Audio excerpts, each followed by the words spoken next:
વડોદરાના ધારાસભ્ય યોગેશ પટેલે ડિજિટલ અરેસ્ટ કરવાનો પ્રયાસ કરાયો। સિનિયર ધારાસભ્ય યોગેશ પટેલને અજાણ્યા નંબર પરથી કોલ આવ્યો કે હું મુંબઈમાંથી બોલું છું, તમને નોટિસ મોકલી છે।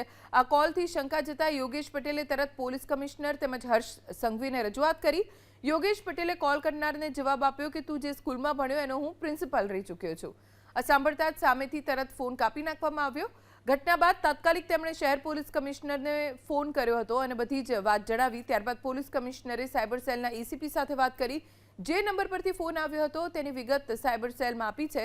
જે નંબર પરથી કોલ આવ્યો તેમાં મુંબઈ પોલીસનો લોગો દેખાતો હતો, જેને ગૂગલ પર ચેક કરતા લોગો ખોટો હતો। યોગેશ પટેલ અનુસાર નાયબ મુખ્યમંત્રી હર્ષ સંઘવીને પણ વાત કરી વિનંતી કરવામાં આવી છે કે વડોદરા શહેરમાં અને રોડ પર લારીઓમાં સિમ કાર્ડ ખુલ્લેઆમ વેચાય છે, આ સિમ કાર્ડ કંપનીમાં જ વેચાણ થાય તેવું કંઈક કરો। જેમ બેંકમાં અકાઉન્ટ ખોલાવો તેમજ સિમ કાર્ડ ખરીદવા માટે 2 સાક્ષી હોવા જોઈએ અને એ પણ કોઈ સ્થાનિક સાક્ષી હોવો જોઈએ, જેથી કરીને કોઈ બોગસ ડોક્યુમેન્ટ્સથી સિમ કાર્ડ ન મેળવી શકે।